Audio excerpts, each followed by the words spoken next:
Fabienne, bonjour. Bonjour Jacques et merci beaucoup pour cette rencontre, cette invitation. Ah non, non, c'est moi Euh, qui te remercie d'avoir pris sur ton temps, on va pas dire de vacances, parce qu'elles n'ont pas encore commencé, mais bon, sur ton calendrier qui doit être chargé, hein, parce que je sais que pendant les temps de répit, tu travailles soit à des programmes qui ont été accomplis, soit à d'autres. voilà, oui, c'est vrai. Hein. Alors, est-ce que tu peux nous dire qui tu es vraiment, hein? Alors, ben, moi, je suis donc enseignante à l'ESPE de Corse. Donc, j'ai un parcours en espagnol, puisque je suis donc agrégée d'espagnol et j'ai fait ma thèse de doctorat sur le théâtre espagnol. Et donc là, je m'occupe depuis plusieurs années du master MEF, donc qui concerne les enseignants qui préparent, enfin les futurs enseignants qui préparent le concours. MEF, l'abréviation. Alors MEF, c'est le master d'éducation et d'enseignement, voilà, qui prépare donc les futurs enseignants en espagnol. Voilà, et je suis responsable pédagogique de ce master. Et parallèlement, donc, j'essaie de continuer mes recherches sur le théâtre, donc depuis plusieurs années, plus spécifiquement catalan. Voilà. Ah, très bien. Euh, tu, tu disais, cette spécialité de l'espagnol, elle est d'implantation relativement récente en termes de décennies, évidemment, en Corse. Et quelle est la vitalité de cette langue en Corse, vraiment? Alors, la vitalité de la langue, on va dire que, bon, en termes de la présence à l'université d'étudiants qui choisissent cette langue, comme dans d'autres disciplines en italien, c'est vrai qu'on a des effectifs plutôt réduits, mais l'intérêt est quand même présent pour les langues. Et en espagnol, on a depuis quelques années un phénomène qui est celui de l'arrivée en fait, d'Espagnols souvent, qui viennent d'abord en Erasmus et qui ensuite restent pour passer des concours. Et c'est très intéressant parce que ça crée quand même une dynamique avec donc nos étudiants, on va dire, qui, déjà en termes pour parler la langue, rencontrer donc la culture, c'est vraiment très important, ça dynamise. Je me rappelle que il y a trois ans, tu avais organisé et coordonné un colloque sur l'étranger. D'où vient cet intérêt, si j'ose dire, pour ce qui n'est pas d'ici ou d'un lieu très proche? Alors l'étranger, bon, c'est une thématique qui m'a toujours intéressée. D'un point de vue personnel, parce que bon, je suis d'une zone de frontière, hein, donc je suis originaire de Perpignan. Et puis, bien sûr, je pense que c'est une thématique qui est prégnante dans nos sociétés et que le rapport à l'autre, la rencontre avec l'autre, la connaissance de l'autre, ça permet aussi de se connaître soi-même et bien sûr de vivre en bonne entente. Et d'autant plus, je trouve que depuis notre île, donc, c'est d'autant plus important. Et depuis les cultures aussi qu'on pourrait considérer comme minorées, je n'aime pas le terme, mais souvent considérées comme minoritaires. Donc, Et donc le catalan, d'une certaine manière, qu'il s'agisse du catalan dans l'ère française ou dans l'ère espagnole, ibérique, le catalan peut être considéré ou a été considéré ou continue à être considéré comme une langue minorée?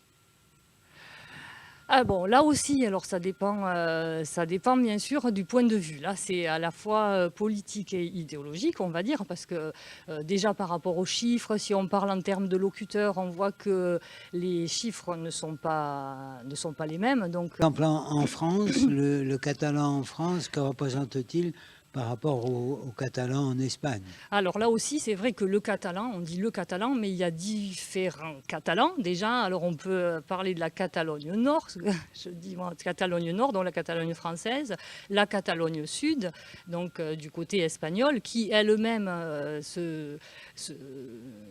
on va dire, se compose de différentes zones, hein, puisqu'on a la Catalogne, on a les pays valenciens, on a plus bas donc la zone de Murcie. Donc il est évident que le catalan en Espagne est beaucoup plus, la langue catalane est beaucoup plus parlée dans ses diversités qu'en France, où malheureusement en Catalogne Nord, en termes de locuteurs, on a une perte de pratique de la langue. Et quand on parle des pays catalans, hein, c'est une expression, est-ce que cette expression englobe la Catalogne française, par exemple? Alors là aussi, c'est aussi, oui, c'est un enjeu idéologique et politique. C'est un enjeu idéologique et politique, c'est sûr. C'est sûr que la Catalogne Nord, la Catalogne Nord, certains en Catalogne Nord aimeraient être intégrés à cette dénomination donc de pays catalans, hein, Països Catalans. Et puis, alors en plus, il y a la nouvelle appellation de l'Occitanie qui a fait débat en Catalogne, on va dire, puisque les Catalans de Catalogne Nord ne se sentent pas, enfin, certains, on va dire, ont rejeté cette appellation, quoi, de la Catalogne à l'Occitanie, cette sorte d'intégration, on va dire, dans une zone plus large, mais qui sépare, en fait, qui crée une sorte finalement de frontière avec la Catalogne Sud, avec l'Espagne. Donc c'est vrai que c'est assez compliqué. Est-ce que, bon, sans entrer dans les détails, hein, qui demanderait certainement des précisions extrêmement détaillées, mais est-ce que l'opposition au terme d'Occitanie ne vient pas aussi d'une espèce de réveil de la Provence par rapport à l'Occitanie, cette espèce de mouvement qui aurait décentré en quelque sorte une langue d'oc qui aurait eu sa reconnaissance culturelle et littéraire à travers l'œuvre de Mistral, par exemple. Oui, je pense que oui, je suis tout à fait d'accord avec toi, oui. Et alors, comment t'en sors-tu, toi, qui nous a dit tout à l'heure ton intérêt pour le catalan et l'identité catalane? Comment t'en sors-tu? Qu'est-ce qui t'intéresse vraiment là-dedans? C'est encore le même et l'autre, l'étranger, les variations? Oui, alors ce qui m'intéresse, bon, alors déjà, si je peux me permettre, d'un point de vue personnel, enfin, de par mon parcours, personnel, je dirais que le catalan, c'est une sorte d'héritage patrimonial, affectif. Parce que donc, je suis originaire de la région de Perpignan, hein, donc c'est une zone frontalière. Et donc, j'ai toujours été confrontée, non, mais j'ai toujours entendu le catalan. Hein, mes grands-parents paternels parlaient le catalan entre eux. Mais toujours depuis une position plutôt d'écoute, puisque surtout pour les personnes de ma génération, il y avait peu de locuteurs. Donc, on se reconnaissait, enfin, s'affirmer par rapport aux Français et non pas par rapport aux Catalans. Mais bien sûr, j'ai baigné dans la culture, je dirais une culture populaire et affective. Et c'est donc presque un héritage non conscient, qui n'est pas érudit, hein, mais qui est profondément ancré en moi. Et puis, alors, il y a un autre aspect dans cette relation, c'est le rapport à la frontière. C'est le rapport à la frontière, puisque donc la zone, enfin, les Pyrénées-Orientales, c'est une zone de frontière et où plusieurs langues se mêlent. On a donc le français, on a le catalan, l'andorran aussi, hein, il ne faut pas oublier l'Andorre, et puis l'espagnol. Et donc, plusieurs langues, plusieurs cultures, et cette frontière, elle est sans cesse passée. pour les habitants de la zone, elle est sans cesse passée. Hein. Aller à la frontière, de l'autre côté de la frontière, bon, il y a plein d'anecdotes où les vieilles femmes passaient la frontière pour aller danser côté espagnol, ou les Espagnols ou les Catalans qui venaient voir du cinéma en France. En fait, voilà, c'est sans cesse passé. Et puis, il y a le phénomène forcément de l'immigration. Et ça m'a profondément marqué. Et je pense que alors, il y a l'immigration bien sûr politique et la guerre civile qui est très avec tous les réfugiés politiques, alors qui donne lieu à des immigrés célèbres comme Antonio Machado qui est mort à Collioure. Donc ça pour nous c'est célébré tous les ans. Et puis il y a le côté aussi des réfugiés avec les camps de réfugiés. Je pense à Argelès qui est pas très loin de voilà. Donc c'est aussi une histoire qui est présente par ses richesses et par ses blessures, et donc voilà, donc cette frontière, forcément, elle implique le rapport à l'autre et elle construit notre personnalité. Donc ce mélange de langue et de culture, il a toujours été présent. Et Alors, tu disais tout à l'heure que il avait une connotation essentiellement affective au départ, oui. pour toi. Alors, comment est venu l'autre niveau? C'est-à-dire, tu as opposé, au fond, ce qui était non formel à l'érudition, hein, à une transmission d'écoute à l'érudition. Alors, tu es passé à l'érudition. Et Non. Merci, c'est gentil. Comment cela s'est-il produit aujourd'hui? Quel bilan fais-tu? Personnel, j'entends. Oui, alors, à l'érudition. Quelle est la place du catalan dans ta vie actuelle? Alors, c'est aussi lié très fortement... Pardon d'être si direct. Hein. Non, mais c'est aussi lié très fortement à un engagement. Donc, on va dire que peut-être ce côté affectif, je suis passée à un engagement parce que j'ai été aussi très marquée par les poètes et les chanteurs, los cantautores de la Nova Cançó Catalana. Je pense, je citerai Joan Manuel Serrat, Louis Llach, qui, par leurs textes, je ne sais pas si on peut parler d'érudition, mais on va dire que par leurs textes, par leur poésie et par leur engagement, toujours quand même par rapport à cette thématique, hein, quand même des réfugiés et puis de la liberté, en fait, de l'affirmation d'une identité, d'une langue rendue, qui est rendue muette, on va dire, invisibilisée, invisibilisada en catalan. Donc ça m'a toujours préoccupée, comme je disais, ça a conduit à un engagement.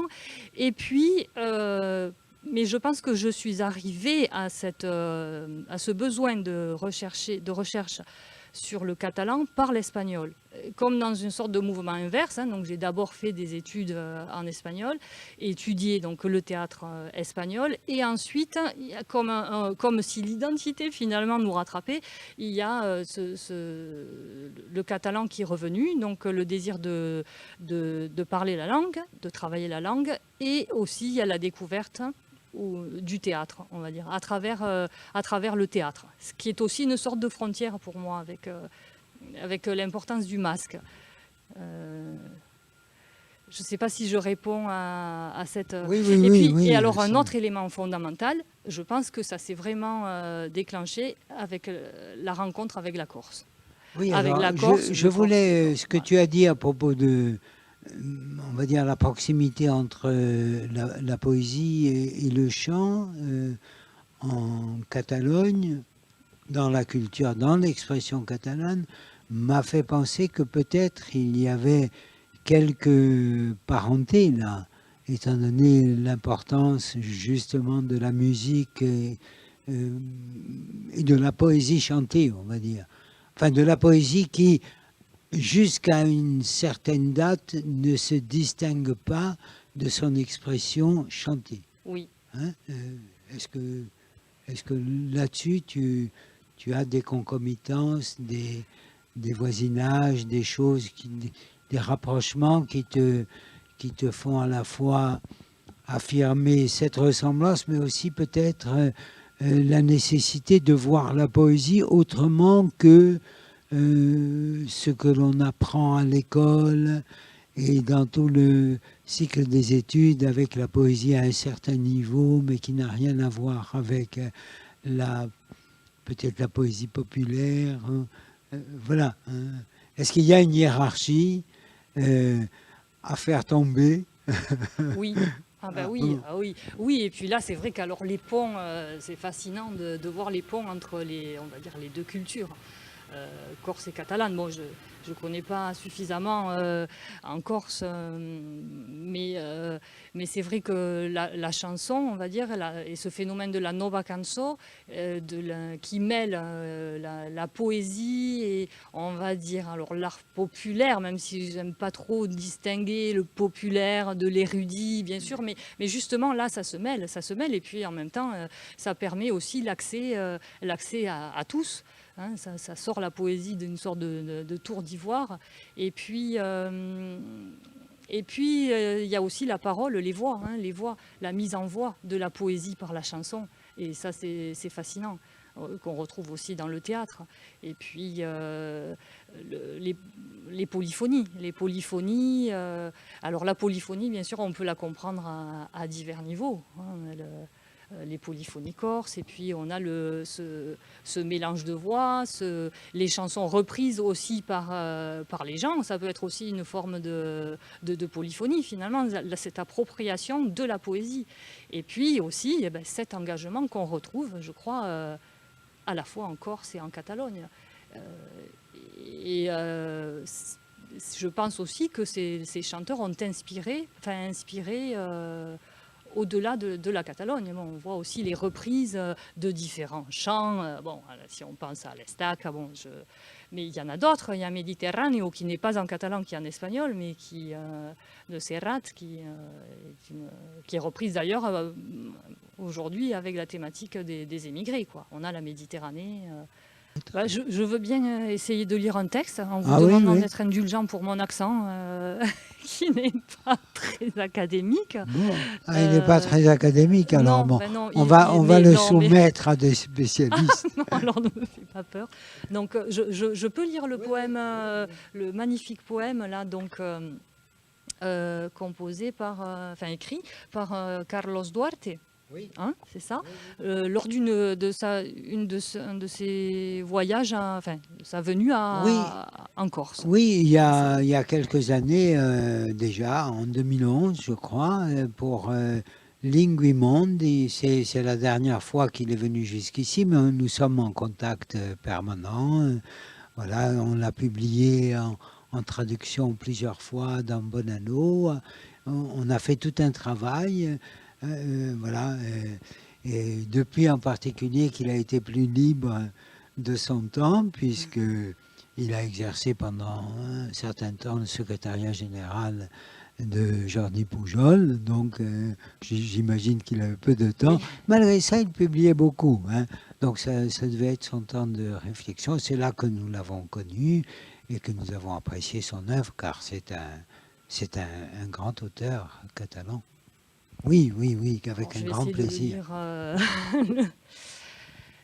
El mar s'hi enlaira fins als cims, i un cop s'ha vist estès dins el mateix cap a les illes, davall pel boscos, amagat entre els núvols. La seva llum camina per les places amb passos hàbits de pedres i miracles. M'assec en un balcó sobre el port vell, perquè vull ser aquesta hora que s'ageu i que els meus ulls s'alluns dins la nit. Naufrags. Ens aferrem a la ferida dels qui érem i els dies en lliuren de vegades. Potser en un gest cruel, potser de compassió, a rostres i paisatges que havíem posseït, que havíem desitjat que en posseïssen. Sanyem records. Sentim el glaç del temps sobre les mans. S'inunda el cor de llàgrimes de terra. Molt bonic. Molt bonic el poema. C'est extraordinaire parce que je comprends, mais j'ai un doute. Je me demande si je comprends le catalan ou si c'est uniquement parce que c'est un souvenir Je crois, nous, on l'avait traduit. Eh oui, oui, On oui, l'a l'avait traduit. traduit Ah oui, oui, voilà, voilà, voilà. Il est donc. Alors, je parle sous ton contrôle. Hein. Il est donc à Bastia. Il se laisse pénétrer par l'atmosphère. Il se laisse emporter. Et comme il est poète, évidemment, il se met à rêver. On est, on est proche d'une méditation sur la destinée humaine. Euh, bon, c'est beaucoup d'honneur pour Bastia, hein, voilà. Hein, bien, Oui, ben, oui, c'est vraiment un très beau poème. Puis on a ce naufragé aussi. Et puis la oui. place de la nature aussi, de la nature. Et puis l'île et la mer. C'est c'est- Je comprends que tu l'aies choisi. Hein. c'est un très beau poème. Ouais, vraiment magnifique. Et Parfait. le vieux port, oui. Ça fait C'est penser aussi à, m'a fait penser aussi à ta pièce sur la sirène et le personnage qui Ah oui, attend. ah Non, oui, c'était oui, qui oui, attend oui, sur le tout à port et fait. puis c'est Oui, méditation et puis comme je l'ai écrite après, il est fort possible que je me sois inspiré. Enfin bon, voilà. C'est un effet positif, on va dire, de ces rencontres, on va dire, quoi, je ne sais pas s'il faut dire entre étrangers ou international, je ne sais pas comment dire, mais c'est vrai que pour anticiper un peu sur ce que tu as l'intention de nous dire, euh, c'est vrai qu'on n'exploite pas suffisamment euh, ces proximités que nous avons. Souvent, nous avons le regard tourné vers des centres qui sont des centres politiques ou économiques ou financiers ou que sais-je encore, ou commerciaux, alors que nous ne profitons pas, nous ne jouissons pas des proximités où nous avons en quelque sorte érigé des frontières qui n'y sont pas vraiment. oui, c'est la position excentrique. Et ça aussi, c'est lié forcément à la frontière, hein, mais cette position excentrique ou excentrée, on peut jouer sur les termes, ça me semble fondamental pour comprendre l'autre, pour aussi s'éloigner de tous les discours hégémoniques, de tous les dogmes, qu'ils soient politiques, qu'ils soient littéraires, qu'ils soient par rapport à la poésie, par exemple, on en parlait tout à l'heure. Cette position excentrique, ça me semble vraiment fondamental. Et je crois aussi que justement, de par cette position-là, on peut arriver à mieux comprendre le monde. Quand on s'éloigne du centre, quand on s'éloigne de tous ces discours. Et donc, les Catalans, les Corses, finalement, je pense que c'est un avantage de pouvoir voir le monde depuis une position qu'on pourrait qualifier d'excentrique, ou fronteriza, ou de la frontière, ou... voilà, peut-être que c'est d'une grande banalité, je ne sais pas ce que je dis, Je ne crois pas, non, non, euh, non. Même si ça nous paraît évident, c'est une évidence qui est constamment contestée par justement la suprématie et l'attraction des centres qui nous sont imposés par l'histoire, par les conditions politiques, etc. Euh, Cependant, ce qu'il me semble utile peut-être de souligner et ce sur quoi il faut insister, c'est le caractère, comment dire, non figé de cette, à la fois de la situation combattue et de l'identité que l'on veut affirmer. Parce que souvent, il y a ambiguïté là-dessus. On se dit au fond, quand on est dans une... Il me semble, hein, je parle sous le contrôle de ta réflexion, mais il me semble que lorsqu'on veut affirmer quelque chose qui est considéré comme mineur, secondaire, marginal, on est contraint à l'imposer avec force et parfois, devant les résistances, eh bien, cette volonté se fige dans une opposition qui semble structurelle. Alors que, il me semble que ce que tu évoques, le passage, la frontière, le va-et-vient, le mouvement, évoque plutôt un mouvement perpétuel qui est complexe, mais qui est inhérent à l'identité elle-même, donc au pluralisme. Oui. Hein. Oui, oui. Une identité figée, fixée, effectivement, ça me semble pas être... Qu'elle soit d'une c'est ça, suprématie ou d'une qu'elle vienne d'une minorité. minorité, effectivement. Oui, on voit que finalement, il faut...